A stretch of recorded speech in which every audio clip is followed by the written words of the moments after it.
Assalamualaikum warahmatullahi wabarakatuh. Alhamdulillahirabbil alamin wal aqibatu lil muttaqin wala udwana illa 'alal zalimin. Wa asyhadu an la ilaha illallah wahdahu la syarika lah qayyumus samawati wal ardin wa asyhadu anna Muhammadan abduhu wa rasuluhul amin. Nabiyina Muhammadin sallallahu alaihi wasallam al-mab'us rahmatan lil alamin wa huwa sayyidul awwalin wal akhirin wa ashabihi wa man tabi'ahum bi ihsanin ila yaumiddin wa ba'd. Kaum muslimin yang dirahmati Allah SWT, kita jawab kembali pertanyaan yang masuk ya. Di sini ada pertanyaan dari Ummu Rahma di Depok. Saya memiliki keponakan perempuan yang usianya sekitar 9 tahun. Keponakan saya besar dengan neneknya dan sekarang saya yang membantu mengurusnya. Orang tuanya bercerai dan tidak tinggal bersama orang tuanya yang kini sudah menikah kembali. Perangai anak ke neneknya itu sering kali marah dan ngambek. Kalau anak ini dikerasin itu ngambek, dan saya pribadi tak bisa memarahinya dengan keras karena menurut saya hal itu akan membuatnya merasa terpuruk. Bagaimana langkah yang tepat untuk mengatasi anak yang seperti ini ya Ustadz?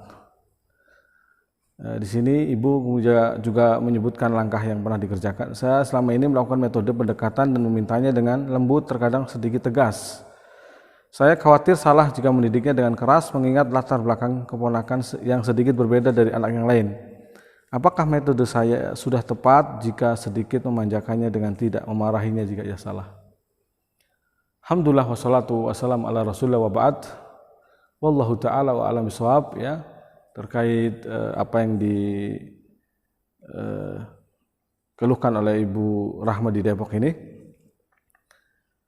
Tapi wallahu alam ya, semoga langkah yang ibu kerjakan sudah cukup lumayan bagus, yaitu dengan pendekatan ya, kemudian terkadang memintai dengan lembut, kadang sedikit diselingi dengan ketegasan, karena memang seharusnya begitu untuk usia anak yang 9 tahunan ya. Juga penting kiranya mungkin tambah motivasi ya, kemudian pujian terkadang ya. Artinya kalau bisa seimbang antara punishment dan reward, pujian dan celaan ya. Saat memang melakukan kebaikan dipuji, melakukan keburukan maka diingatkan, dan perbuatan buruk itu kita cela ya, bukan orang yang dicela tapi perbuatan buruknya ini. Karena sungguh perbuatan buruknya tercela dan seperti ini efeknya misalkan ya, maka kaum muslimin yang dirahmati Allah SWT ya, ini penting untuk kita pahami dengan baik agar tentu tidak timpang ya antara targhib dan tarhib, antara punishment dan reward, antara motivasi dan juga ancaman. Jadi harus seimbang. Karena sejatinya orang itu adalah, atau manusia ya secara umum, anak-anak yang usia sekian ya perlu adanya targhib dan tarhib, motivasi dan juga ancaman, terus dan motivasi dan terus ya. Wallahu a'lam bishawab. Adapun memanjakannya atau dalam arti tidak memarahinya total, tentu hal yang dikhawatirkan nantinya akan menjadi anak yang manja ya. Tidak memarahinya secara total berarti seolah-olah nanti khawatirnya menganggap ketika ada melakukan kesalahan, kekeliruan dianggapnya boleh gitu. Karena ada iqrar ya, dari seolah-olah pembolehan ya, pembenaran dari ibu itu sendiri kepada anak tadi ya. Sehingga di sini harus dilihat efek nantinya juga ya. Tidak semata-mata ya ini seolah-olah yang penting dia tidak bermasalah, yang penting dia tidak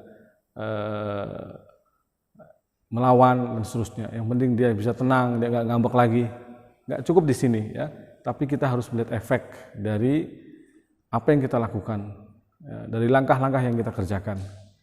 Kita berusaha dengan seoptimal mungkin di sini, baik pendekatan, ya, baik nasihat, baik motivasi, terkadang juga dengan ketegasan, ya. Dan ketegasan itu saat dibutuhkan ya harus tegas, karena jangan sampai sama sekali tidak, ya. Nah, wallahu a'lam bishawab. Kemudian bagaimana sebaiknya mendidik anak? Ini dari Pak Syahril di Pesisir Selatan ya. bagaimana sebaiknya mendidik anak yang sudah terlanjur sangat nakal?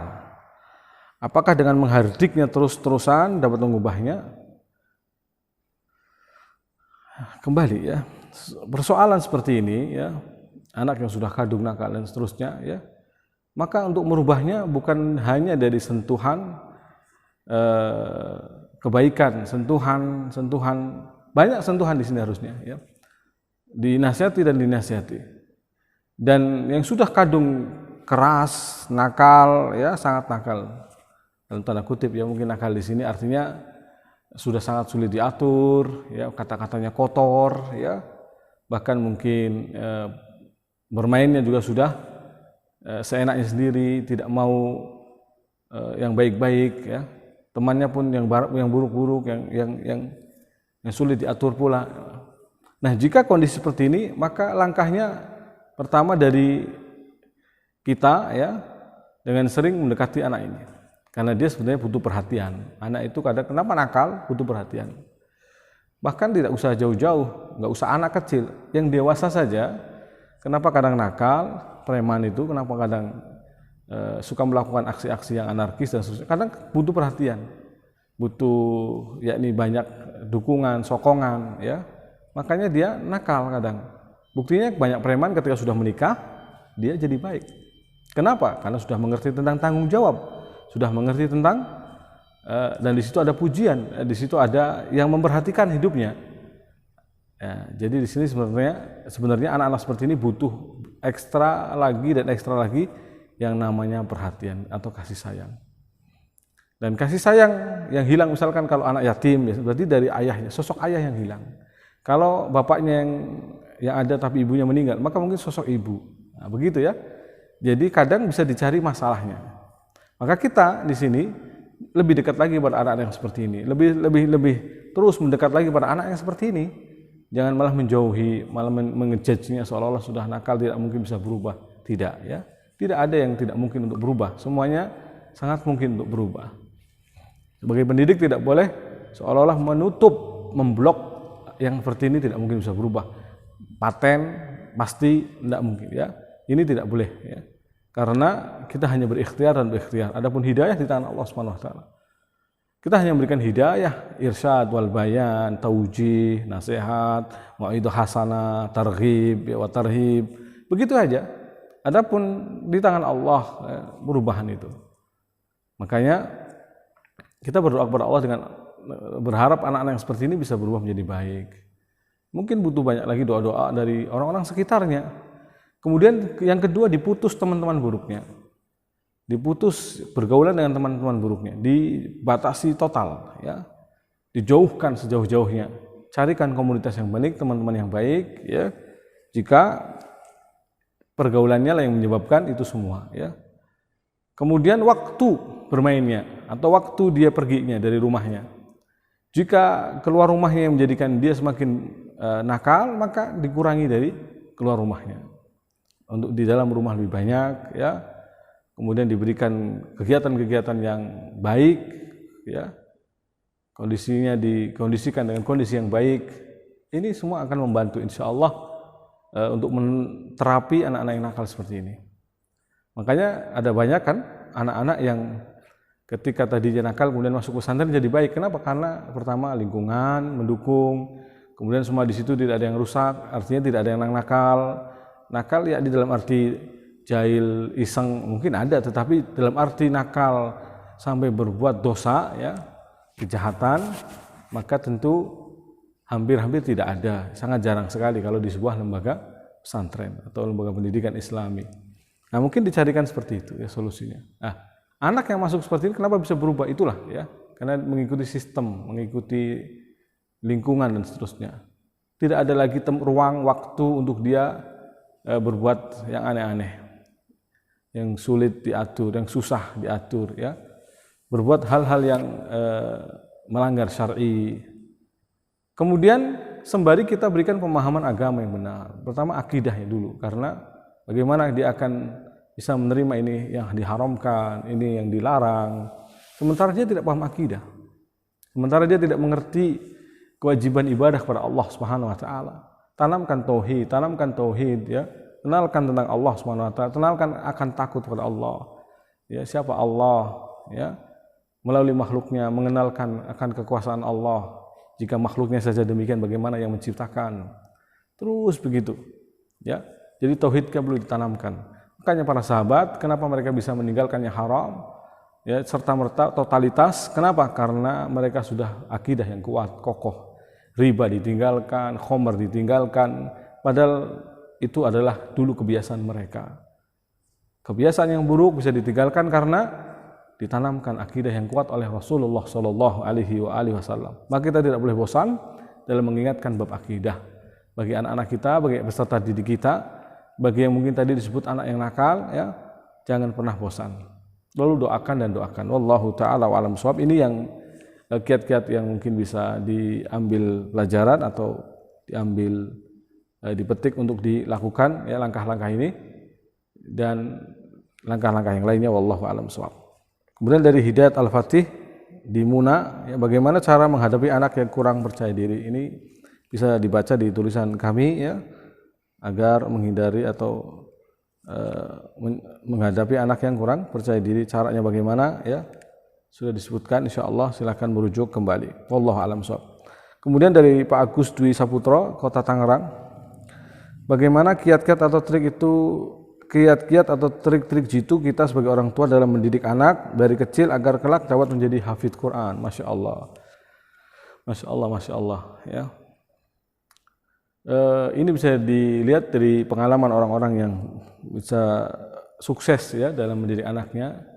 Silakan mungkin bisa dilihat bagaimana bapaknya Musa mendidik Musa ya atau yang lainnya sehingga sukses ya. Bisa dilihat ada bukunya insyaallah dan juga para ulama yang lainnya ya. Secara umum karya seperti kita ingin menjadikan anak misalkan bisa seperti ini dan bisa seperti ini, mesti apa usaha yang kita lakukan? Bisa komputer, maka kemudian kita datangkan komputernya, kita datangkan ahlinya. Kalau kita tidak sanggup, kalau kita sanggup kita yang ajarkan sendiri, kan begitu. Kurang lebih juga begitu. Apalagi Al-Quran, kalamullah ya.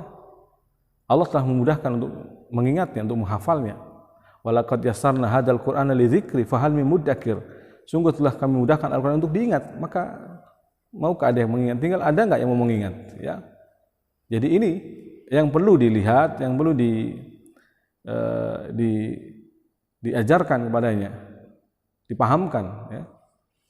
Nah, bahwa Al-Quran mudah diingat ya, Al-Quran itu mudah dihafal. Kemudian kiat-kiat yang lainnya ya, masukkan lembaga kalau kita tidak sanggup ya. Masukkan lembaga yang jelas, sistem dan caranya jelas ya, berkesinambungan dan perhatian kepada semua peserta didiknya. Artinya begini misalkan, jika satu guru misalkan 10 maksimal atau 15 maksimal, tentu akan lebih optimal ketimbang yang satu guru kemudian 40, 50. Ini kan sangat berat ya untuk kemudian memperhatikan anak-anak tadi. Memang yang bagus adalah orang tuanya di rumah. Setiap orang tuanya ini, kalau setiap orang tuanya perhatian hanya punya 6 anak ya, kan mesti harusnya lebih mudah ya ketimbang yang di kelas 10 atau bahkan 20 atau 40, ya ini tentu sangat berat ya, wallahu a'lam bishawab. Nah, dan usia yang mungkin lebih ada di sana pendekatan yang di usia dari mulai sebelum 5 tahun sampai kemudian 5 tahun dan 6 tahun sudah hafidz Quran. Ada juga yang pendekatannya melalui nanti usia SMP-nya. SMP-nya difokuskan di mahad yang tahfidz Quran ya. Kemudian baru di SMA-nya mahad yang fokus ke bahasa Arab dan ilmu syar'i, sehingga nanti S1-nya misalkan diharapkannya bisa di S1 yang seperti di Saudi, Ummul Qura, Madinah ya, Qasim dan seterusnya. Diharapkan demikian. Ya, bisa belajar di luar negeri ya, di Timur Tengah orang bilang ya. Ya, kerajaan Arab Saudi, Mesir, Libya ataupun Sudan ya dan seterusnya. Wallahu a'lam bishawab. Ada pertanyaan dari Ibu Nila atau Ukhti Nila di Kebumen, Jawa Tengah ya. Afwan, bagaimana mengetahui bahwa wanita tersebut mandul sebelum menikah? Dokter ya, melalui pendekatan dokter. Jadi maksudnya ilmu yang mereka para ahli medis ya, pendekatan ilmu seperti ini. Adapun ilmu syar'i ya secara dalil tidak ada ya untuk mengetahuinya. Jadi ini tentu fas'alu ahla dzikri in kuntum la ta'lam. Bertanya kepada ahlinya jika engkau tidak mengetahui. Ahli di sini dalam bab ini adalah para ahli medis, dokter dan seterusnya, khususnya dokter kandungan. Ya, syukur-syukur ada dokter kandungan perempuan, ya. Maka Anda bisa bertanya kepadanya seperti ini. Dan apakah wanita yang istilahnya mandul ini tidak perlu dinikahi ya? Ya, ini pembahasan kita tentang menikah untuk ya, ini pembahasan kita tentang menikah hendaknya mencari wanita yang punya keturunan, bukan berarti kemudian yang mandul itu tidak usah nikah saja, atau kemudian yang mandul itu kemudian tidak dinikahi, bukan berarti begitu ya. Makanya di sini syariat yang mulia ada syariat tentang ta'addud atau poligami ya. Maka Allah Subhanahu wa taala menjadikan syariat ini indah.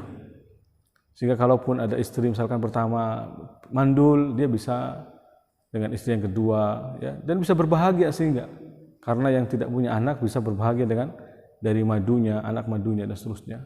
Istri kedua, ketiga dan empat ya. Ini semua adalah syarat Allah Subhanahu wa taala, pasti indah ya. Tidak perlu menjadi suatu yang alergi, seolah-olah suatu yang buruk, busuk, hina, rendah. Ini tentu akan mendatangkan murka Allah Subhanahu wa taala. Karena Allah Subhanahu wa taala menurunkan syariatnya pasti yang terbaik. Ketika Allah Subhanahu wa taala membolehkan bahkan memerintahkan misalkan ya sesuatu, maka sesuatu itu pasti baik. Ya, bisa jadi apa yang kamu cintai itu buruk bagimu. Tapi bisa jadi yang kamu anggap yang tidak kamu suka, yang kamu anggap benci, justru itu baik bagimu. Kita tidak tahu, sedangkan Allah Maha tahu. Nah, disitulah pentingnya kita menilainya dari kacamata syar'i, bukan dari kacamata hawa nafsu, ya, atau kebencian semata, atau kecemburuan buta, tidak, tetapi dengan ilmu syar'i, ilmu agama. Jadi tidak perlu pesimis bagi wanita-wanita yang mandul, kemudian berarti nggak usah nikah saja ya. Bukan berarti itu. Tidak mengapa baginya untuk menikah ya.